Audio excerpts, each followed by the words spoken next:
ses droits pour diriger une transition politique. Aujourd'hui, les anciens chefs des militaires et signataires de l'AFDEL lui ont encore imposé une nouvelle méthode de satisfaire la nation congolaise, de laisser le pouvoir, parce que le moment actuel, nous irons à la transition. C'est la transition qui entre avant le 23 décembre. Situé à une trentaine de kilomètres de Kinshasa, son fief qui semble paisible est une véritable base où vivent 3000 combattants auprès de leur chef. Le général Kanimbu dispose d'influence dans l'armée et la police et de bonnes relations avec les présidents de la SADC, la communauté de développement d'Afrique australe. Un homme ambitieux à prendre très au sérieux. Voilà. Banangaï, cet homme apprend très au sérieux. Et c'est vrai, ils ont raison. Il faut prendre ça au sérieux. Yango na yaki pour na sabino ke lelo tozoe bati poara azana. Donc moi je vais muki bandi on a pardon. Mutuana aza Katange, général Eli Kanimbu Kapent aza Katange. Donc abotami na Kawent le 28 décembre 1959 na secteur ya Moine na Mointayav, secteur ya Botami, territoire ya Kapanga, district ya Lualaba na Katanga. Tipouana na sur Aza marié, moi si d'ailleurs maman Katako, Kakata je crois, ouais. Aza marié et père de 6 enfants. Général Oyo appelle Kabila ultimatum que Kabila Kende, donc dans quelques jours, hein, hein, peut-être dans 5 jours, hein, Kabila il faut à Kende. Donc Bango, ça qu'on reprendre, va comprendre que l'élection est zatée et ils ont droit na Bango, AFDL, soldats na tout au bazala qui kala. Les généraux ont décidé de récupérer le pouvoir na Congo au travers de cet homme qui veut diriger la transition na Congo. Eli Kapendouana, papa na ye, papa ya Eli Kapendouana, azalaki, ouais, Martin, on a expliqué pourquoi ça y est. On comprendre que il faut prendre ça au sérieux. Donc, ça m'a blague, cet homme, la pouvoir. Il faut prendre ça au sérieux. Et ça m'a blague. Donc, Tipouana Ndebomoniwana, père n'a déjà qui conseiller politique, il y a Moïse Tchombe. Père n'a qui cofondateur.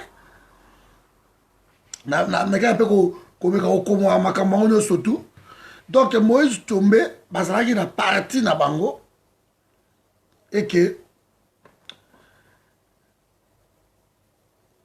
père naye comme papa naye zali papa Mukachunga donc papa Rand de Paul Mukachung et puis maman nazali conseiller ya Tchombe papa naye akufaki na 1998.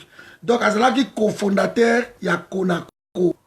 Ma parti où ezalaki kala d'abord ezalaka Konakat confédération ya Katanga. Après ba yo changer Tchombe ba date eza tellement ebele que so na bino expliquer na ba date awa peut-être ko s'embrouiller. Donc histoire ka yango wana Tchombe azalaki na alliance de Baluba ya Katanga. On est allé parti, il y a Tchombe.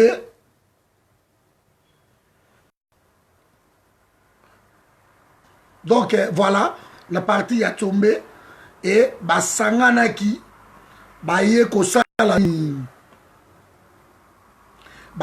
alliance wana ya Konako et alliance wana ya Konako Tchombe na ninoyo Jean Sendoué. De baye ko ça la fusion bimi Konako et convention nationale pour les Congolais. Parce que parti à Tchombe, qu'on a 4 et Zalaï Kakapona, Baluba ya Katanga. Donc, on va avoir Luba 4. Tchombe a Luba 4. Donc, on va Luba 4. Asalaki mouvement Morokuna, qu'on a un 4 et Zalaki Pona, pour protéger Baluba au Baza, na Katanga Baluba 4. Après, vous comprenez que même la création de solo, il dépasse pas ça dans 4. Mais il a tiré désordre dans ma solo. Dans solo, là, nous prenons un type oyo. Alors, tu mets dans Jean Sendwe, na papa ya général oyo, ba yé ko créer Konako. Konako parce qu'ils ont compris que non, Soki Kaka, ba parti, ba secteur, ba régionalisme, et qu'au Simbate, ba aussi la convention, donc une convention nationale du Congo. Donc, ils sont ensemble, il y a des Congolais, nous surtout. Papa ya type wana, général Oyo, il fut conseiller ya Tchombe. Le problème, c'est quoi? Tchombe, Mobutu a eu souk sa Tchombe, Tchombe a kimi na exil na Espagne via Belgique, boye histoire wala mtuto a biango. À partir il y a Espagne kuna Tchombe a eu a commandé toujours à partir d'Espagne na exil. Tchombe a eu créé mouvement oyoka papa oyo aza ko revendiquer yango FLNC. C'est Tchombe qui a créé ça.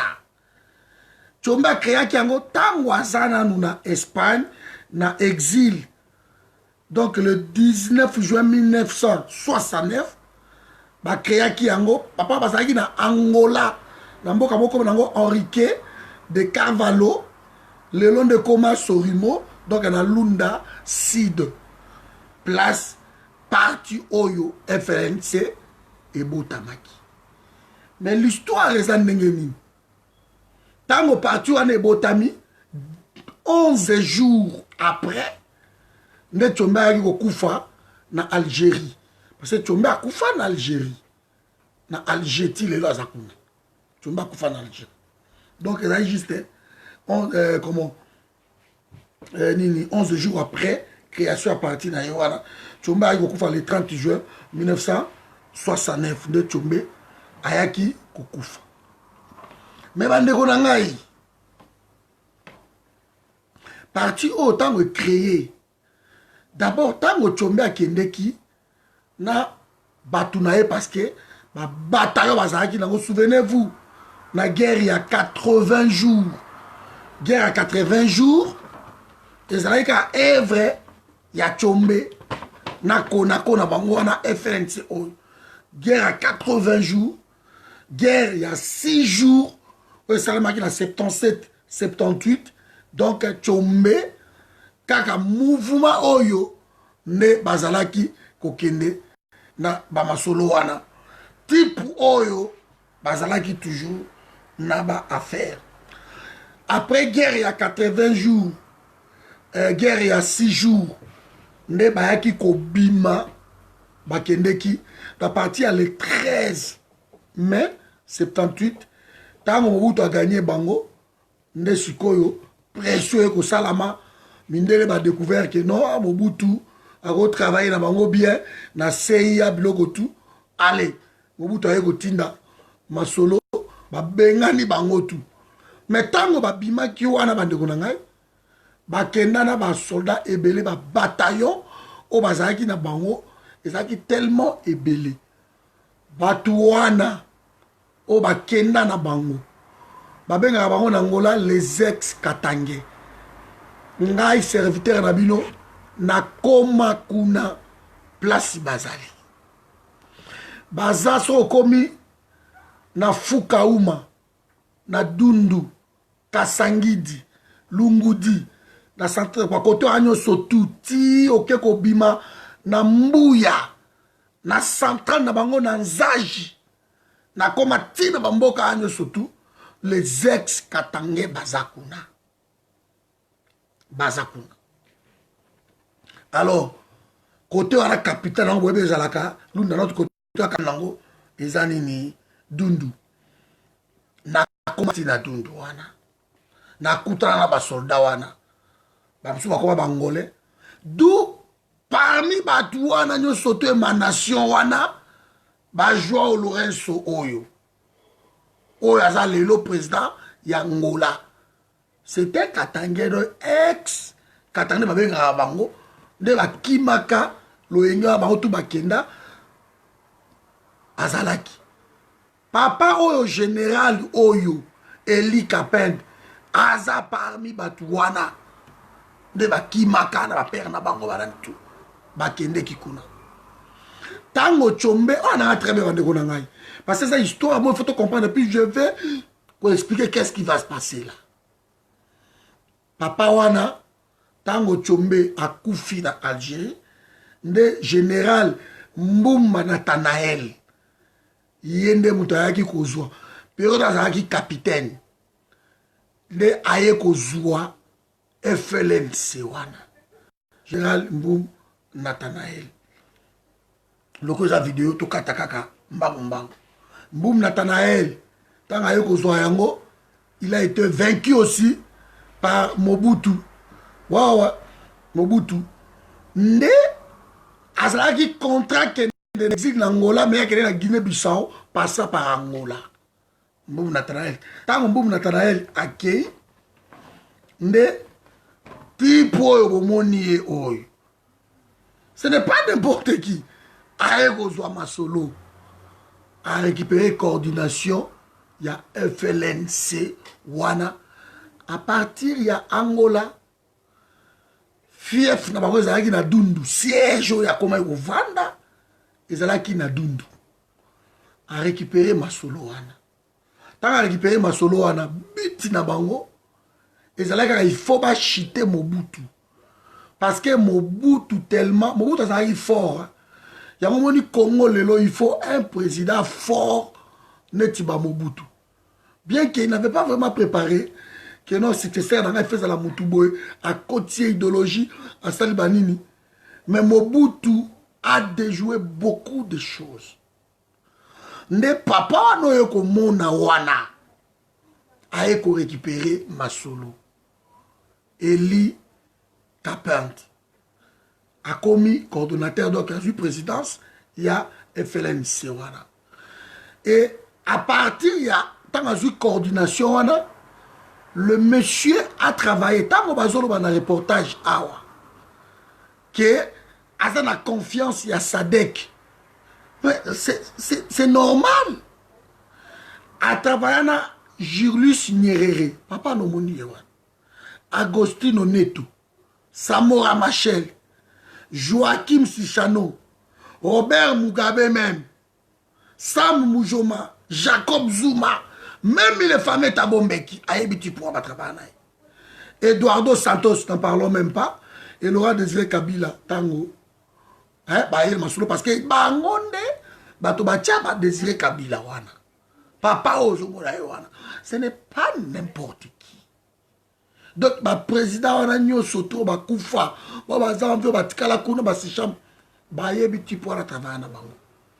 il a été même nommé coordonnateur, il y a une concentration dans la Tanzanie. Papa Oyo, Omoni Oyo, ça les Séraphin. Donc, c'est très sérieux. C'est très sérieux. Oui, oui, oui. Date nae, ma pesi, Yangoana. Je crois que Eza Yango, c'est sa date, ouais. 59. Papa Wana. Je vais en venir le redidier. C'est pour cela la jeune Sabino. Makamboza sérieux. Makamboza sérieux parce que ils ont bénéficié non seulement confiance. Il y a un président Wana, mais tant que vous avez la confiance dans l'armée, dans la police, il y a Congo. Vous savez pourquoi? Kassongo, commandant police, Aouta n'est pas papa. Inox, Aouta n'est pas papa. Patience, bauta wana. Donc aza wana. Ba soldat wana. Oh baza lelo ba travailler mingi na Kabila.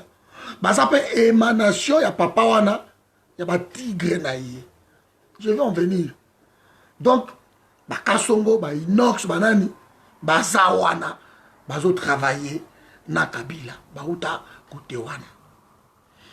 Tango papa na jima solo, boye bino mtu, nde Mpela.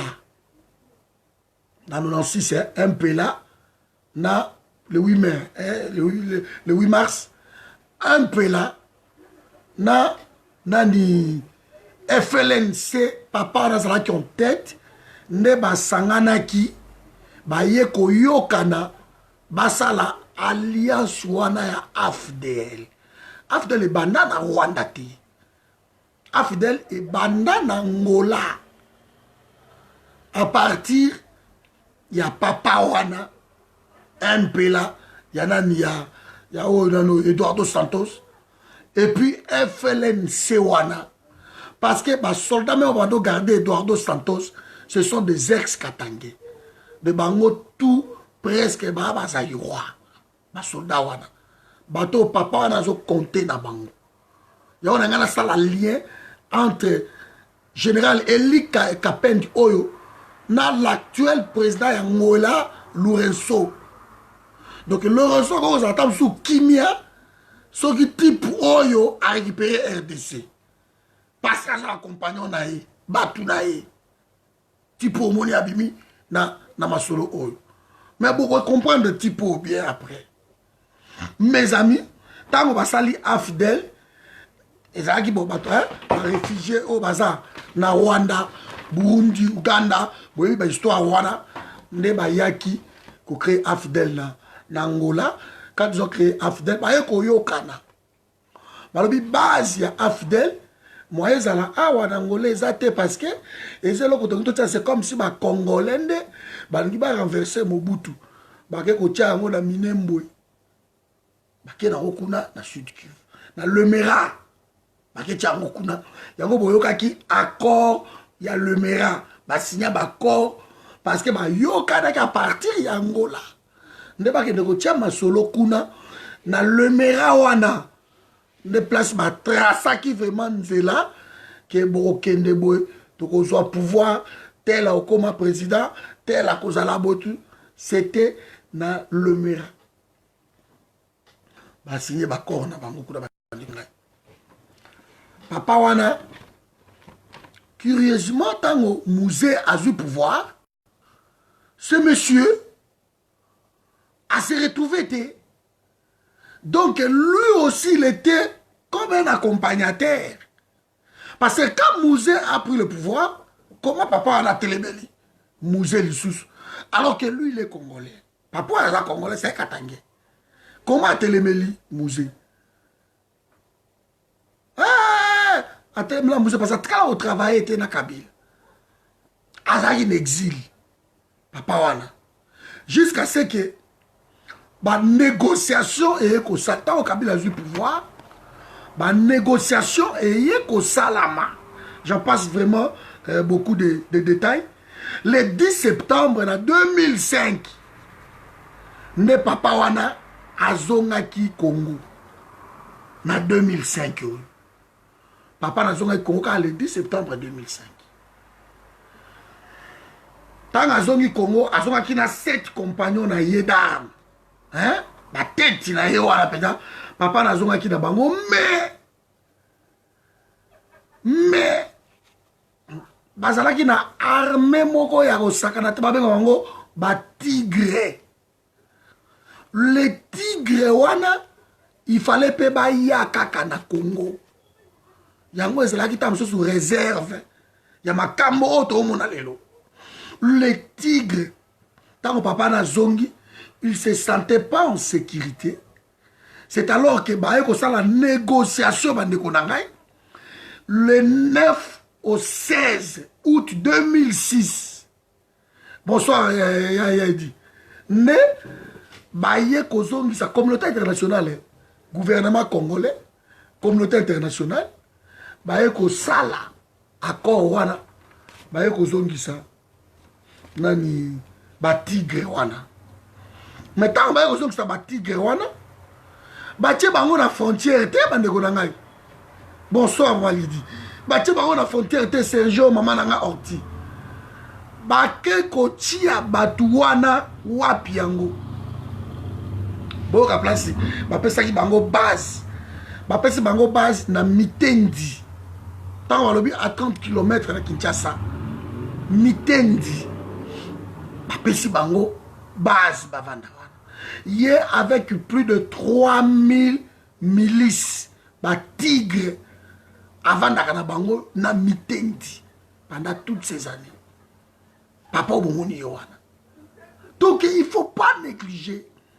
babiloko wana tango baza kuna na Mitendi nazokuta avenir na bango awa bavai na avenue de l'indépendance numéro 261 na Mitendi na commune ya Mongafula Mitendi alikolo kuna nete moto akende ba Congo donc à 30 km seulement ya Kinshasa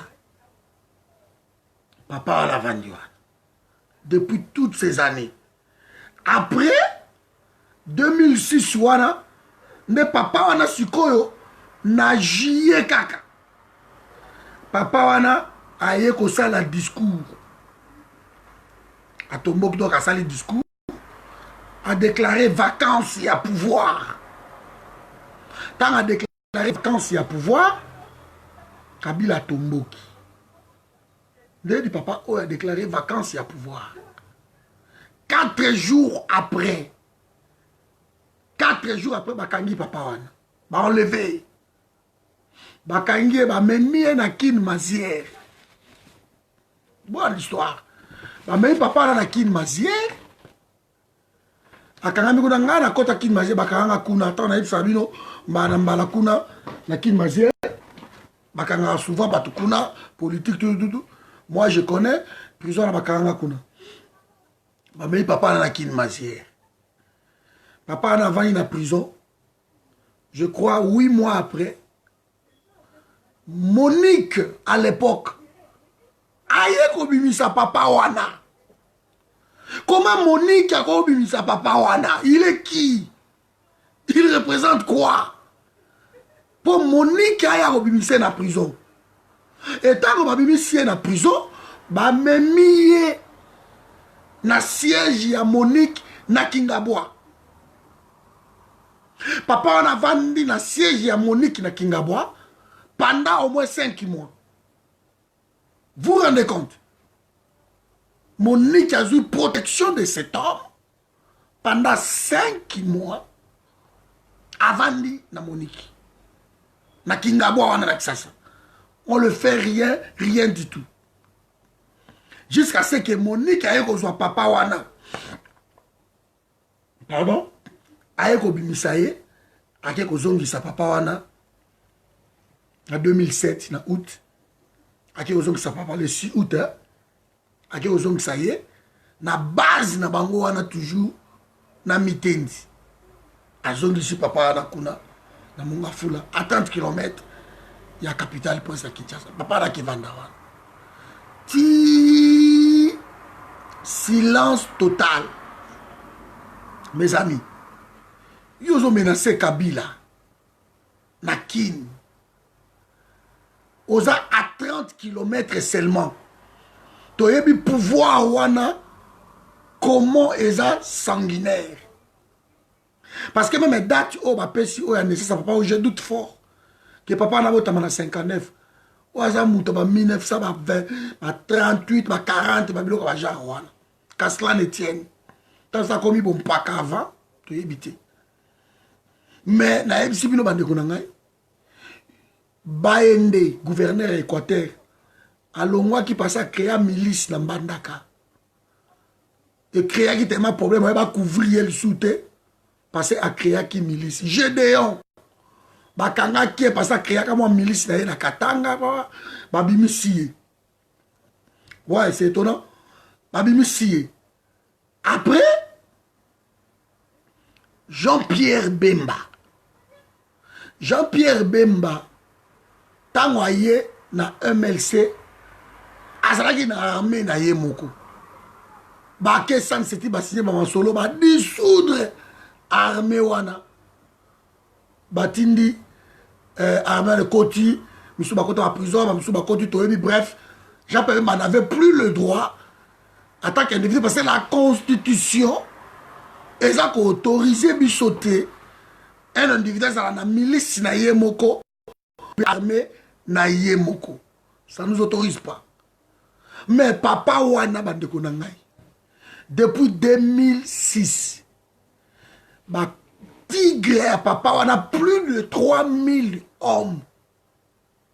Baza wana na mitendi. Et aujourd'hui, tant on a comment il y a quelqu'un qui m'a appelé pour m'expliquer ambiance na kao moniwana mitendi.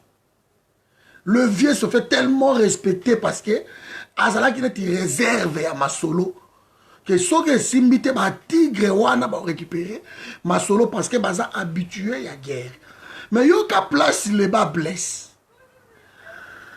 Depuis toutes ces années, les Tchombé, les tout ça, même à bon, c'est loin. Je prends Afdel.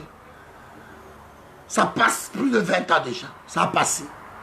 Donc, ma soldat au bazar qui ouana bandekonanga, soit ça qui a 20 ans comme il a 40 ans, soit ça qui a 30 ans comme 50 ans, donc ma soldat na ba colis. Mais papa ouana, ma milice, ma jeune auto mona ouana, azui bango wapi. Place nini bazo recruter Batouana à 30 km à Kinshasa, azana mitendi na monga fula. Et comment Moutinho soyez que un individu avant de place Mogoboy, azana ba milice na ye, je parle plus de 3000 hommes. Mais azana menace pour la pouvoir. Soyons sérieux. Donc, un monsieur comme moi, boyebi passer à papa wana, côté Aouti, bah dérangement, bah ma solo surtout, mais il habite juste en haut, dans la colline à Kinshasa. Boyebi Pekeno, il est là. Mes amis, avec 3000 hommes. Mais cet homme n'est pas inquiété. Avant de moko. Na batouana, à ce que contater, à ce qu'entretenir bango. N'entrez pas s'il vous plaît. C'est très dangereux, mes amis, qu'un monsieur comme ça, à l'inquiété, personne ne lui fait quoi que ce soit. Bah, va et vient, il voyage, il revient, à ça la lingui. Mais cet homme est resté là depuis 2005 yayé. Ma milice, d'ailleurs, les Tigres l'ont rejoint en 2006. Et Zana Bangoana. Et quelqu'un m'a expliqué que ce sont eux qui commettent les exactions. Ce sont eux souvent. N'étant pas solo, aussi. Donc, ça va renfort. Il y a pouvoir vite fait. Souvenez-vous. À papa n'a sa fouille. Il y a émanation bah Afdel, bah parce que bah pays tout il y a Angola, bah c'est tellement incroyable. Nous sommes en train de rêver de Ange. La réunion est là, tu as vu, je t'ai envoyé. Il faut que nous sommes en train de rêver. Papa wana, à sa émanation, il y a bah côté wana. Côté wana. Et tant qu'on interview, il y a un bango que biso ba officier, il y a Afdel. Ba décidé qu'il va récupérer ma solo après ce Kabila ultimatum. Connaissant le pouvoir de Kabila. Kabila, on a massacré Babundu du Congo, pas na massacité. Kabila oyo a outi ko bomba da pas longtemps awa. Bato ebele oyo ke non, bazo ya kana bandika. Oh, bandiqué comme une bombe, banine. Kabila les a massacrés, sérieusement. Mais, juste l'icolo, ana, atiki bango. Des années, bava na bango. Toujours comprendre. Et papa wana, il est connu, na ba président wana, surtout, à travailler na bango. Azwa même ma poste, je vous épargne de détails, hein. Parce que vidéo là, Tilobi, Azwa même ma poste, dans ma pays, le Tanzanie, ma Zambie. Comme étant ma concentration. Donc, à quoi qu'on boma sans pitié. Le général là que vous voyez. C'était Congolais, oui. Mais Azawana, Baderajaka était. Mais il est protégé aussi par la MONUSCO. La MONUSCO a un yeux rivé, les yeux rivés sur ses papas. Le vieux sort du silence a dit que élection est causalité. Pourquoi? Parce que tant que Kabila outi na Namibie kuna na sommet à Sadek, les vieux étaient là-bas aussi. Les vieux étaient là-bas. Mais comme personne, rien qu'on pensait qu'on boulait, il était là-bas. Bah, yebi bangotu, que l'élection causalité. Élection locale causalité. D'où il faut une transition sans Kabila. Si une transition sans Kabila, tu peux ça nanyango. Parce que mes amis, ne vous y trompez pas. Les Congolais, tous ont infiltré depuis. Parce que nous sommes tellement dans la distraction, on ne s'occupait pas de notre pays. Et bah, tu vas kota déjà, bah, tia, bah, manzaka, bah, nini. Et on a eu une guerre sans l'unité au boulot. Et Mouzé avait compris. Mouzé a dit que la guerre sera longue et populaire. Pour dire que le peuple à côté les mains. En fait, Bango va bomber Mouzé, ma papa en a tout. Parce que Mouzé a changé l'histoire. Mouzé m'a même pas Rwanda na Kisasa bokosi. Mouzé m'a même pas Rwanda na Kisasa te. Bango nde ba même Mouzé. Pour ba utiliser Congo Mouzé ba lukeli bango. Vous comprenez? Mouzé ba lukeli bango. Donc Mouzé en fait, si tu comprends le message à Mouzé bien, Mouzé voulait juste protéger les Congolais. Parce que tant qu'on va récupérer, il nous faudrait quelqu'un. Toi, tu as passé Moussa Bandé quoi mouiller, mon bout. Toi, tu as moutoumoro en tête, tu as ma solo banin. N'étant pas Zoya. Plan déjà, Kuna dans le Mera. Le plan a été déjà dessiné dans le Congo. Tu restes là, tu restes là, tel, pour pouvoir continuer Moussa dans le Congo. Moussa n'a pas balouki la bango. Bah, a déclaré maman au président de sa république. Mais là où il a pêché par sa diplomatie.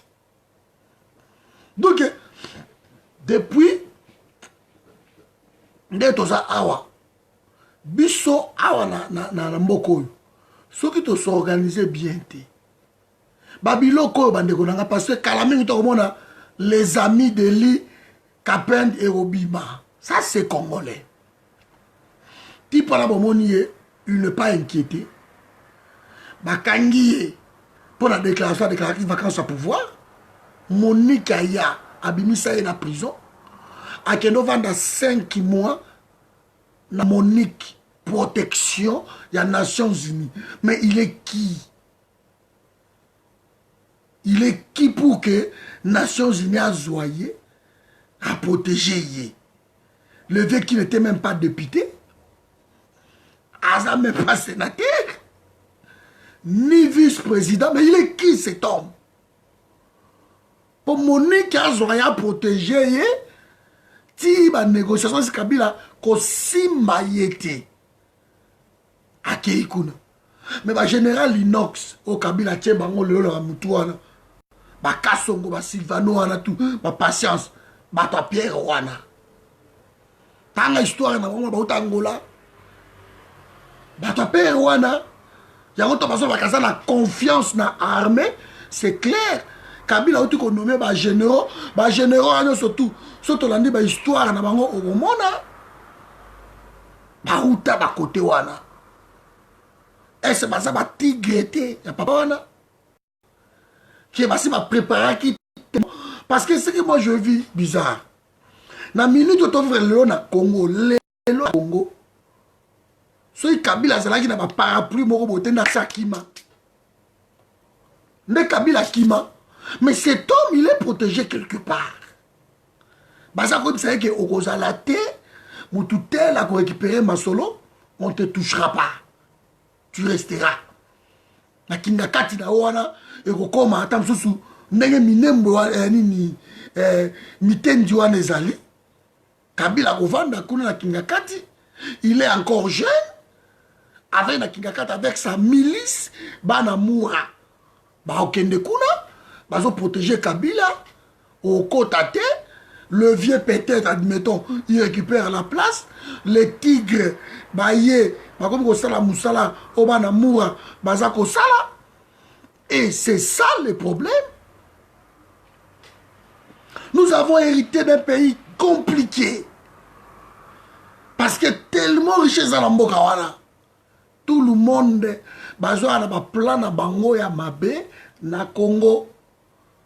Mais chose étonnante, biso moko nde toza awa totikana comprendre yango te bagegere ya pa apamba banini okanisi soki lelo badeside soki lelo balobi ke non ende azor ese makambo nazoloba eza mabe mpo olembi biso bato internet me makambo tozoloba ndeko azor eza mpe mpo na yo le savoir oyeba.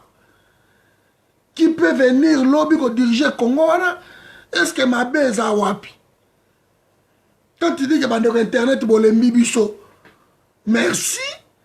Mais bande internet, combien bande internet? Oh, bah fungoli moi à ta 20% bah congolais misu. Il ne faut pas nous négliger, papa. Au côté, pourquoi? Pour la histoire, oh. So yo les mille bande internet, quand tu as sur la vidéo, la bisoté. Pourquoi Koti? Parce que comme toujours le la vérité. Et c'est histoire il y a Congo que tout le monde des fois est bayango de Koazor. Il faut donc kende to yeba que non makambo ezabo. Bon vandi dans Congo car vous surtout que vous un général à surgir de nulle part. Mais nous devons fouiller ce général to yeba. C'est comme ma base à wapi. Nous devons, il faut toyer Moutouango Nani. Parce que Moutouango a menacé Kabila dans 5 jours à Kabila, il faut plier bagage à Kende. Mais il faut toyer qui est cet homme, qu'est-ce qu'il le fait, il habite où. Il faut toyer Yango, ça passe à grâce qu'on a des études à refouiller, qu'on a batongo basa banani. De nicher libre. Il y a tout le comprendre que monsieur Oyo, Azaboué. Parce que l'État, tu as dit John Chibangu, tu as dit Libé, tu as dit Malanga, tout bazo bima, bazo menacer Kabila. Il faut toyer Babango, mais ce qui est étonnant dans l'histoire, il y a type Oyo. Na partie de la FLN, c'est Oyo. Parti oyo et où t'as depuis ba chombe ba katangé oui ka ba katangé ba un esprit na bango y a ba ces sociaux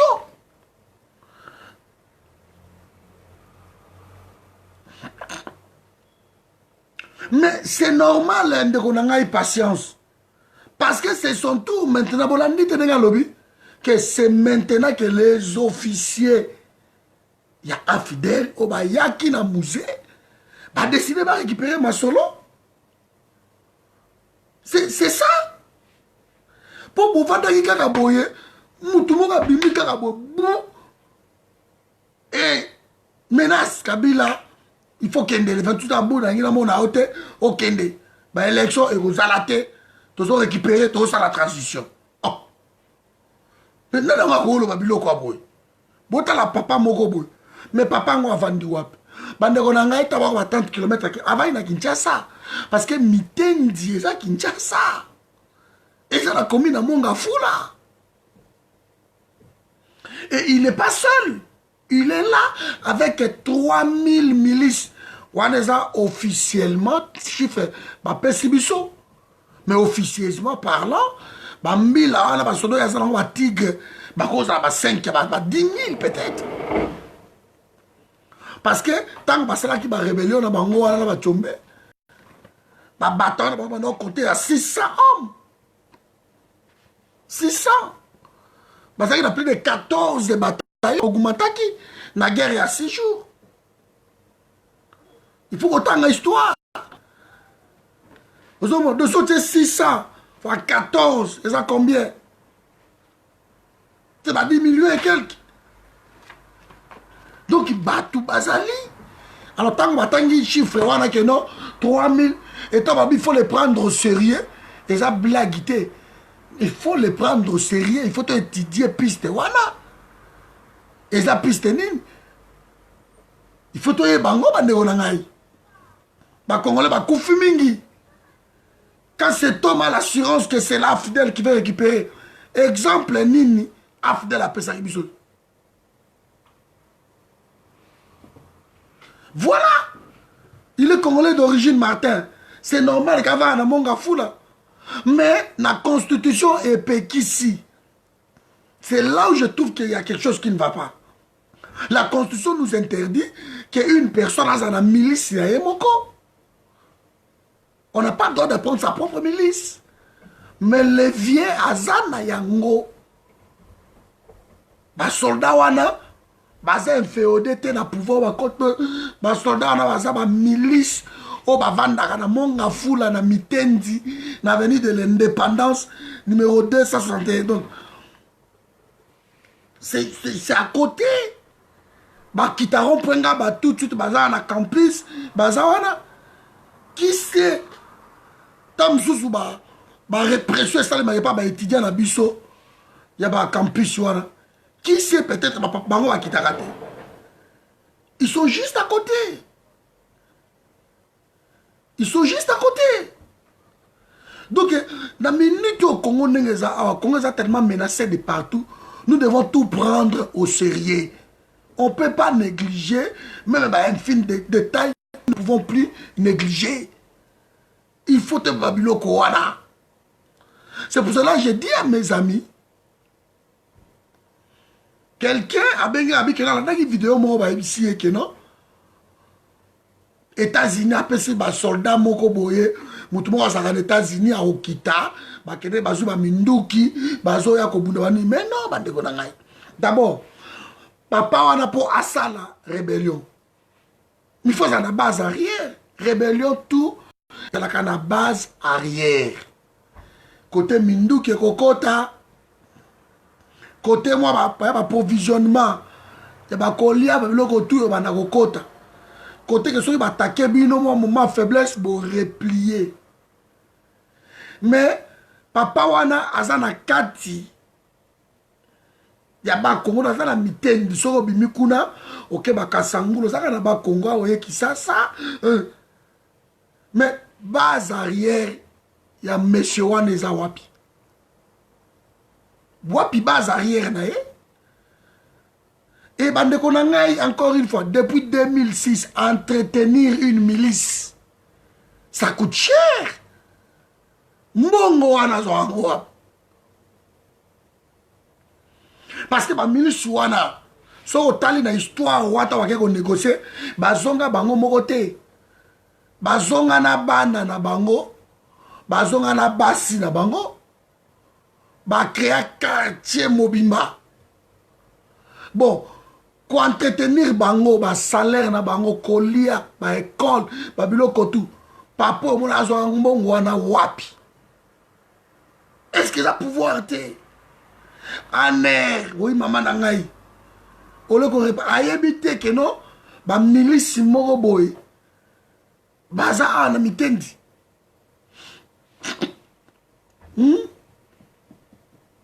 Moi je veux juste savoir base arrière générale et ça wapi.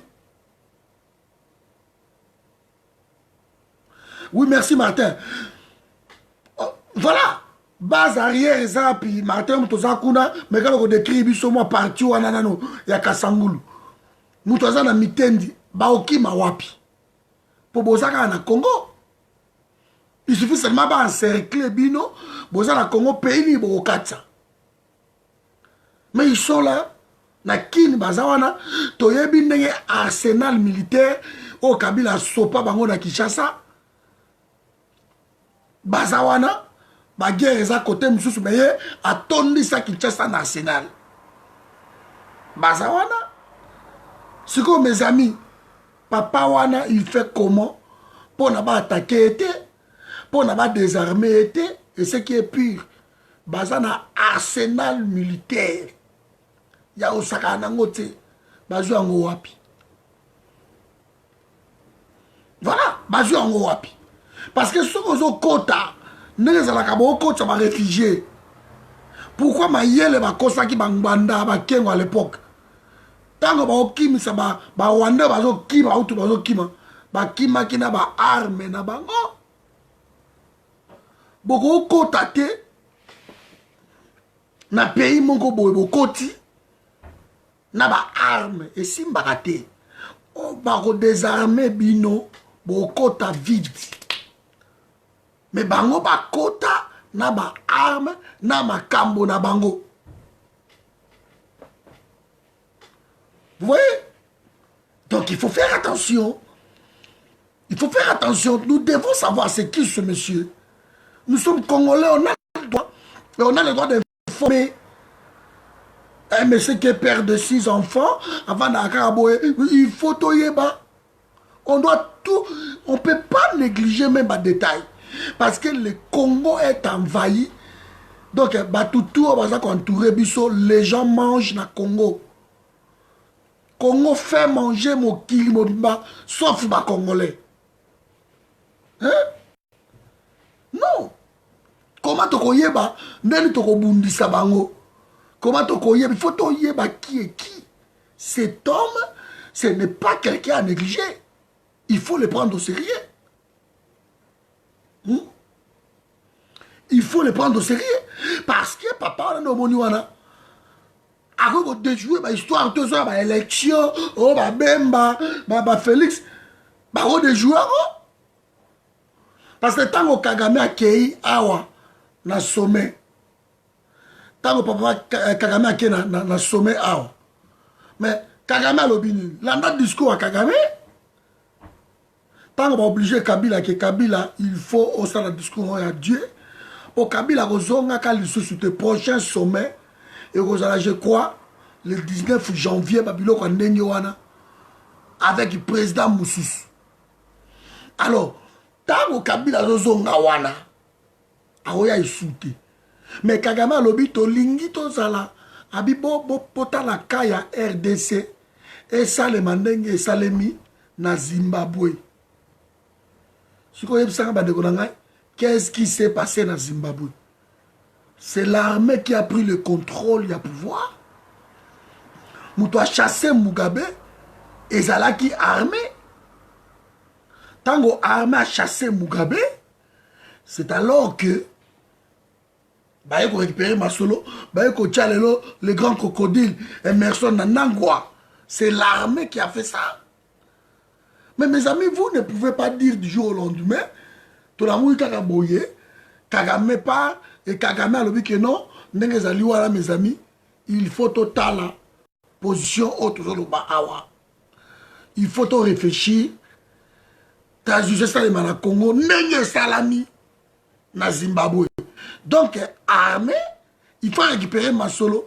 Armée en Banani, Kabila venait de nommer des généraux. Après, c'est ma fonction, boy.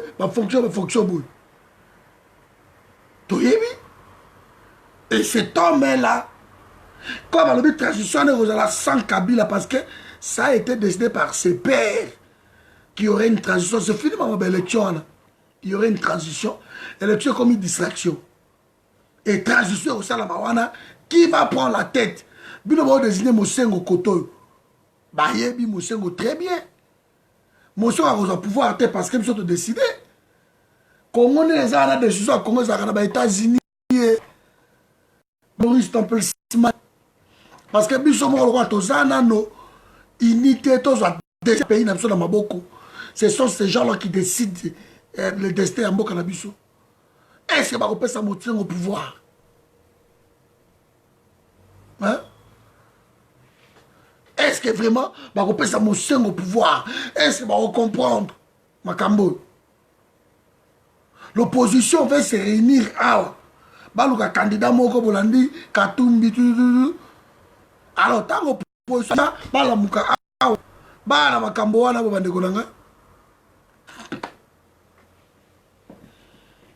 bu mutu moko abimi général Eli Kaplan ambo ngato na tala on mama Gisèle atindela ngango mutu liboso atindela sa mama Gisèle zama pambola yo na musalo za osala mama en Angleterre total tu te dis non il y a un problème moi je dois fouiller je dois savoir qui est cet homme qui dit à Kabila de quitter le pouvoir dans quelques jours. Qui est cet homme? Tant qu'on a fouillé l'histoire, je vous dis, je vous parle de détails. C'est quelqu'un à prendre au sérieux. Mais nous n'avons à prendre au sérieux. Parce que à émanation, il y a Angola, côté wana, Tanzanie, Zambie. Quand tu me dis Kabila a un passeport zambien, tanzanien, na famille na yenyo surtout. Bauta ba côté wana. Papa wana pe ba yeba ni pona ba côté wana. Ba yeba ni. C'est pour cela qu'il nous faut un président fort. Oyakoya a soulevé le peuple comme un mur et que peuple a comme vous comprendre pour le pays. Parce que si tu sali babilo koana te mes amis, tu vas souffrir dans le Congo encore. Parce que tant que vous avez un combat, vous avez combat comme telle place, vous va changer le sous-sous. Même le combat autrement. Nous continuons notre distraction. Nous continuons notre distraction. Nous voyons que c'est bon. Et si derrière candidat, derrière boy, tout ça c'est bien. Mais la menace est réelle. Parce que je me suis juste posé la question, on a posé une question. Comment fait cet homme pour entretenir plus de 3000 personnes? Wana ba mbila. Mais batouana bazana bana na bango. Bana basi, bakenda ba école, ba hôpital, ba kambebele ba msuba ba université. Donc il faut de l'argent. Mais cet homme a salaka ndenge ni pour entretenir et belé à soldats ndenge wana. Ko somba ba arme na bango, arsenal militaire azanango. Cet homme a banga kate pourquoi? Comment il règne là-bas en toute impunité? Il règne en sala ba parade. En sala ba réunion. Aner azanamo na kaete. Cet homme est là-bas attend na mitendi na monga fula. Il est là-bas et il n'est pas inquiété. La MONUSCO lui protège, c'est général. Aza protégé par la SADC, papa wana, parce qu'à travers la Chichambo, à travers la Bangotou, Julius Nyerere, à travers la Bangotou, papa wana, Yebiye, le président Bambokana, va Pesaka, va poster, il y a un coordonnateur. Imaginez la concentration dans la Zambie. Papa Samouflet, papa a dirigé. Donc, c'est quelqu'un à prendre au sérieux, voilà. Et là, on a un exemple concernant ce général. Ce général père de 6 enfants. Depuis ma solo, ma katanga, ma guerre à 80 jours, ma guerre à 6 jours, il est là.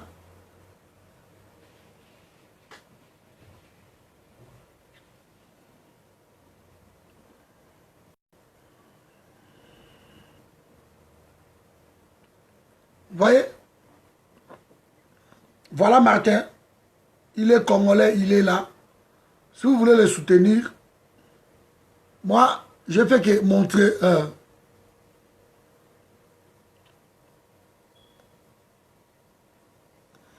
Il faut qu'on l'endango bien. Il faut qu'on l'endango bien.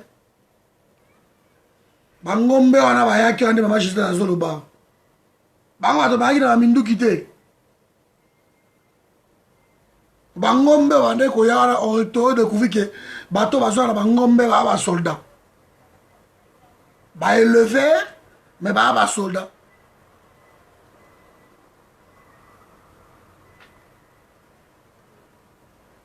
Ben oui, il aimait bien. Il aimait bien. 3000 hommes, wana officiellement. mais officieusement parlant baza ebele et lokola aza na batete na ye bato na ye oyo baimpose bango na baarme banini bayebi ke non même so Kabila akei bambila ndako bakoki kokima me biso lokola motu na biso akoya na masolo tokokontinue wana mes amis. Voilà, Nanga Lobby, voilà, on vient de me dire, information, Eli Noble, nous très au sérieux parce que lui, il donne des vraies infos. Nanga Lobby, que l'élection est cause à la reporter cause d'insécurité.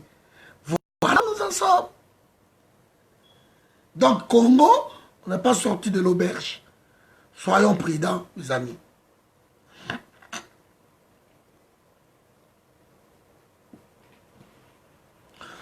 C'est ça, ma question opposée, Ndeko Rabi. Ça demande d'abord de l'organisation. On ne peut pas mettre Djino. Tant que diaspora na biso. Et ça n'a noté na organisation et ensemble.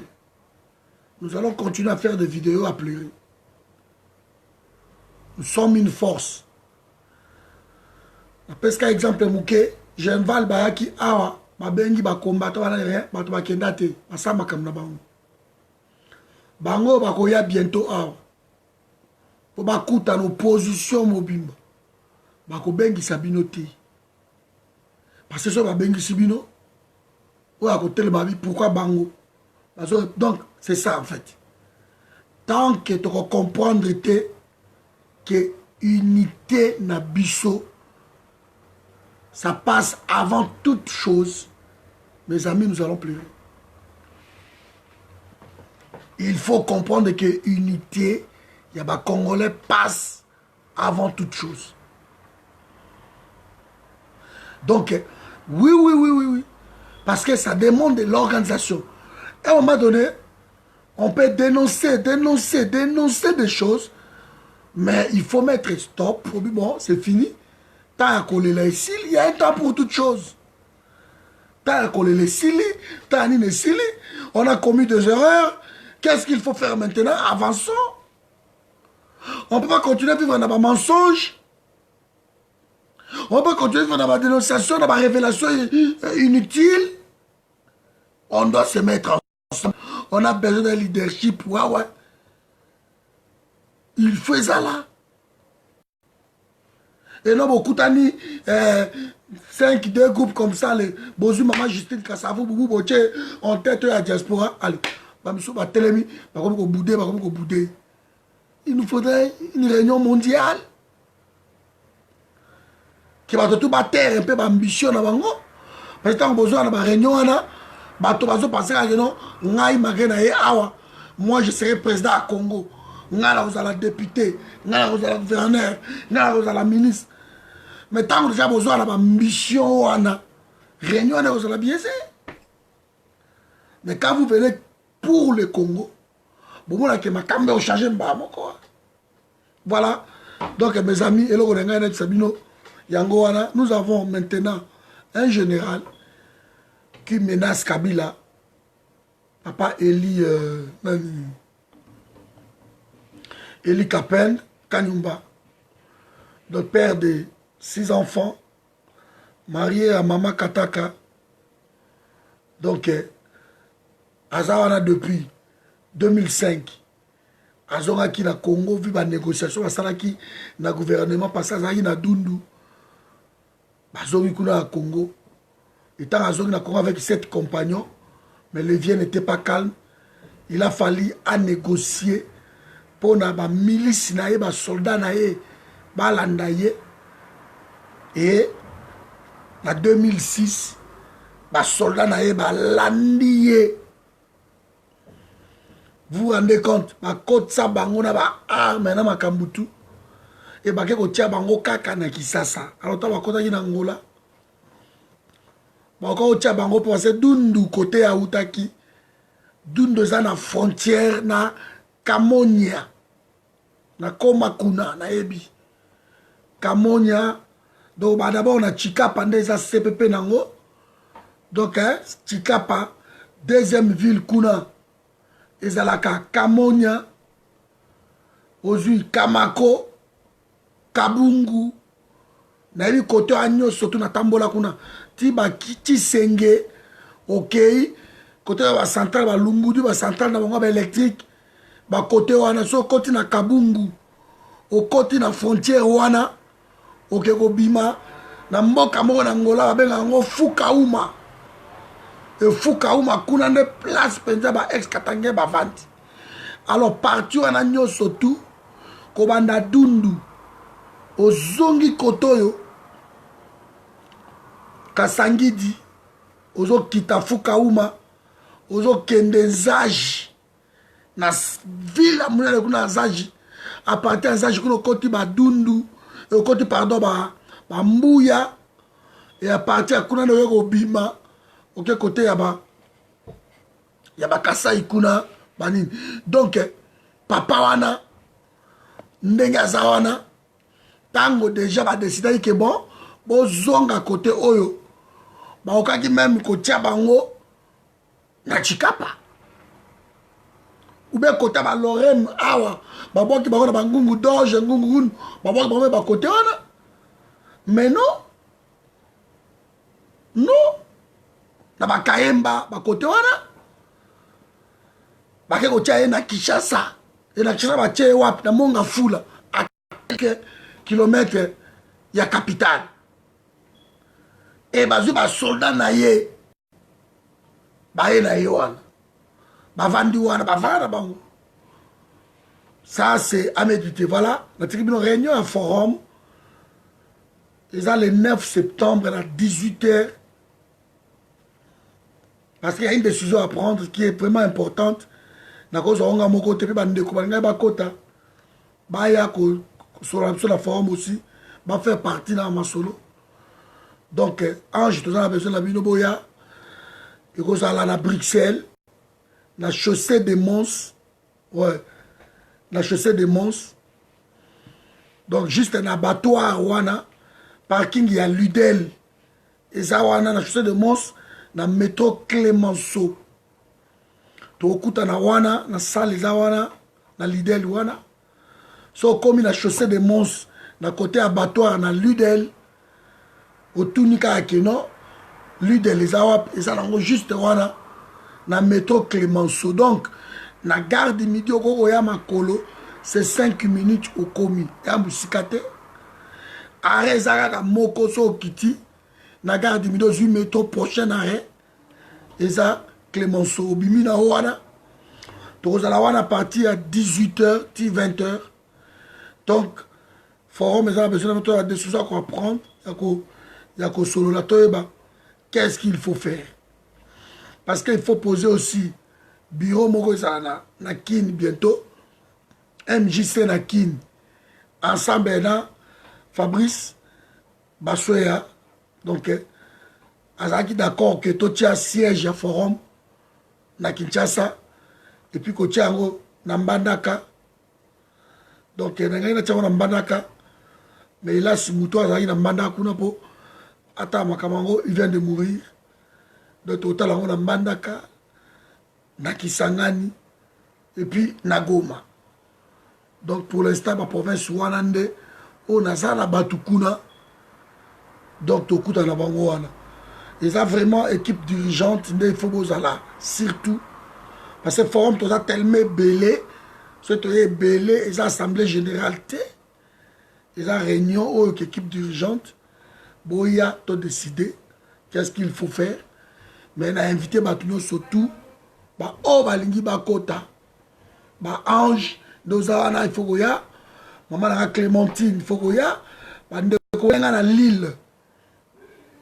Il fallait opposer forum dans l'île, mais comme c'est juste à côté ici, Bokoyi Koya d'abord, dans un premier temps, on est là, numéro de téléphone là Ezali, donc Boya Tokutana, tout sur la table, qu'est-ce qu'il faut faire, parce que Makambeza s'est dessiné dans le Congo, et nous voulons aussi avancer avec vitesse à Makambouana. On n'organise pas vraiment beaucoup de réunions biso dans le forum parce que Tu travailles souvent dans C. Forum fait un travail formidable. Forum est en Scandinavie. Forum est en Suisse. Forum est en Strasbourg. Ils sont à Paris.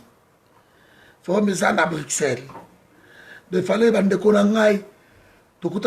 déjà, il fallait que tu aies un bureau et forum en Autriche. Donc, bon, mais déjà signe, qu'est-ce qu'il faut faire pour avoir déjà en Autriche. Et ben, partout, nous sommes prêts. Il y a Kokutana Nabino. Donc, bref, le 9 septembre, c'est dimanche, à 18h, bisotou, Kokutana na salle wana, to solo là, qu'est-ce qu'il faut faire pour le pays Nabiso. Voilà, je crois que peut-être, ouais, Paris, exactement à Paris, coordonnateur, que les Aipo Aïsa. Donc, il faut repérer ça, coordonner, mais réunion, Rabi, Jamil, les rois, bon, ça joue, coordonner. Mais quand des gens de Rabi qui ont réservé journée, ah oui, Kengo, oui, ouais, c'est là, papa Jean-Marc. Voilà, Nani. Mais quand on réserve papa Rabi journée wana qu'on fait tirage ça dans 30 €. Donc mais quand on réserve journée wana so bon que peut-être 30 € exact 60 € aller-retour, tu me fais savoir dans comme ça au matin. So ko y forum et ko foot la yo billet wana lokolo zamba liboso oya ko assister na biso pour ba idée na yo. Tu nous fais déjà si de comment surtout inbox c'est bien pour un secret et que tu vois comment orienter que kende zoa boy so ba awa ba tu ba ko zoa yo na gare place de déposer yo et forum et fouti aller na yo. Voilà. Donc on est ensemble, oui. Des compatriotes commentaires pour na Kengo Wadondo, oui. Mais Kengo Wadondo a fait son interview à Kengo Wadondo l'ingé la saka ke Kabila lokwa ok naye Kengo a senti que pouvoir résider sous Kunate point barre. Il a senti ça. Yango ayebi que non alobi a soutenir nani Jean-Pierre Bemba alobi yango indirectement mais à soutenir Jean-Pierre Bemba. Donc ça c'est sûr. Selon Kengo, sur dit interview, alors oui, ils obligé de soutenir Chadari. Parce que on a choix à Chadari, voilà. Donc, ce qu'on a dit, l'émission Mongo soit lobby sur interview à Kengo et puis là, il y a Katumbi. Ce que j'ai aimé, interview à Katumbi, la place Moko Kaka. Où il y a lobby que si nous aimons le Congo, il faut opposition à la candidat Moko. Oyo toko désigné ye wanande biso tout ozala na simanae. Oya ko kende côté na ye alingi Congo te akoka ba conséquences na ye. C'est parti wana que j'ai parce que moi je prends toujours pour l'unité. Il y a pas congolais et quand on parle de l'unité, ozala nani je vais soutenir l'unité wana. Donc voilà, papa Jean-Marc, on fera une émission là-dessus. Mais Kengo, ce qui est clair, il faut soutenir Chadarité, à soutenir Yété, et il peut peut-être soutenir Jean-Pierre Bemba. Parce qu'à l'objet, Jean-Pierre Bemba, c'est moi nanaye, par papa Jano Bemba. Et puis, à soutenir Bemba en 2006. Donc voilà. Je ne sais pas si vous avez encore une autre question. Sinon, c'est bon. Donc, général Nabiso Wana, Abimiwana, il faut le prendre au sérieux. C'est très au sérieux. Parce que parti na bango Konaka, tu as des outils. Et pas, il y a papa Sendoué. Et là, Nani Tchombe, bakitani ekokoma konako elongwe bubu ekoma FLNC oyo tango Tshombe akufi Mbum Nathanael azwi yango ba content na exilé babiloko tutu baye ko récupérer sous masolo ya yo récupérer masolo tango ya récupérer masolo nde naissance ya nini et kobima Afdel za émanation ya MPLA na nini nani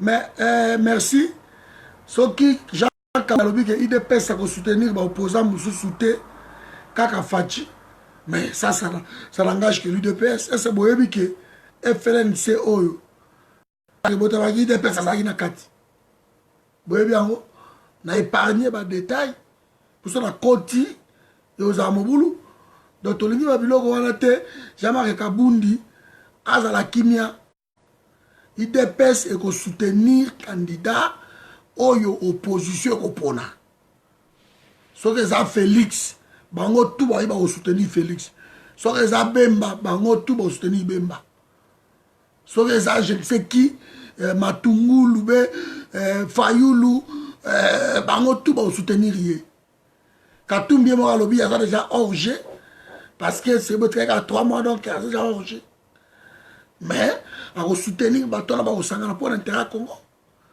alors Kabund a fait la déclaration par la santé congolais vous faites des déclarations il y a un sentiment il y a une base pour base il faut le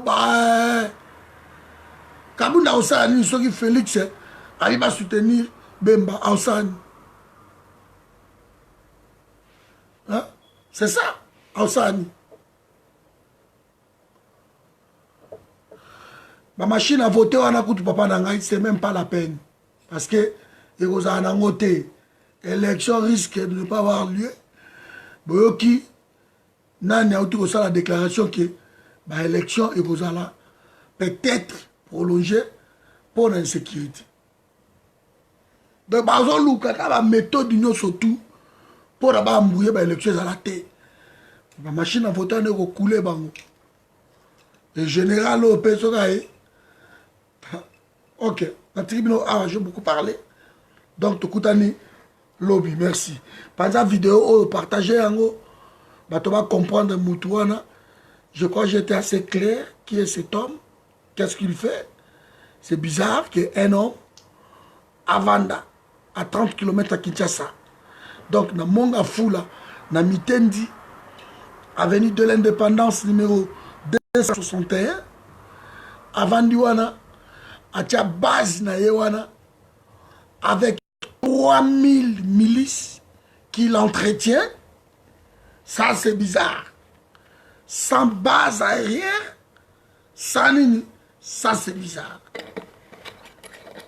Et cet homme qui menace Kabila, il est à quelques mètres, il y a Kabila, quelques kilomètres, il y a Kabila. Connaissant, et il y a le temps que Bimaki, bah maté yango banani tout, mais cet homme qui est protégé par la MONUSCO, par la SADC, par les Nations Unies. Mais qui est cet homme? Carte maîtresse, il y a Nations Unies. Cet homme, il le savait que non. Pression à Kabila, Kabila kolonga. Peuple a gagné moi victoire wana. Pour pas casser victoire wana. Bali ba kota na nzela papa wana. Donc ça fouille na bango babimisa papa wana asa fouille na bango babimisa ye le temps on a tant d'histoire na ye là parce que ce n'est pas un peu été papa wana a homme politique depuis longtemps il a été aux affaires na ba Tanzanie partout na Bangola il a travaillé avec le président Ananyo surtout Afrique côté wana papa wana donc na SADC Moutoula Afrique centrale papa wana donc moi na bango et le João Lourenço na ma vie wana parce que ma compagnon d'armes Moko. Donc Lorenzo Akoyoka papa wana qui est Kabila. Même Lorenzo Akoyoka papa wana qui est Bemba. Et s'il y a une personne à présenter, ceux qui dépendent de Lorenzo à présenter papa wana. Parce que ça Moutuna Bango. Vous comprenez? Pour Angolais, on continue toujours à vivre dans le pétrole à RDC. Alors, RDC c'est un pays, mais dans le pétrole et en Sakanaté. Donc, nous continuerons à subir. Nous devons être pris dans le monde. Ça va pas mon pourquoi aller là? Ciao. De réunion, je répète, maman Marie-Hélène, réunion, ils allaient bien tout boyebi. Aaron, n'a été sur sa côté au en Israël. Mais donc, réunion, ils ont le 9 septembre, équipe dirigeante, parce que tous les décisions Moroboé, moi, on a été contacté quelque part. Voilà, et on a tous les décisions ensemble. Donc, il faut, Bozalawana. Allez, on est ensemble, ciao.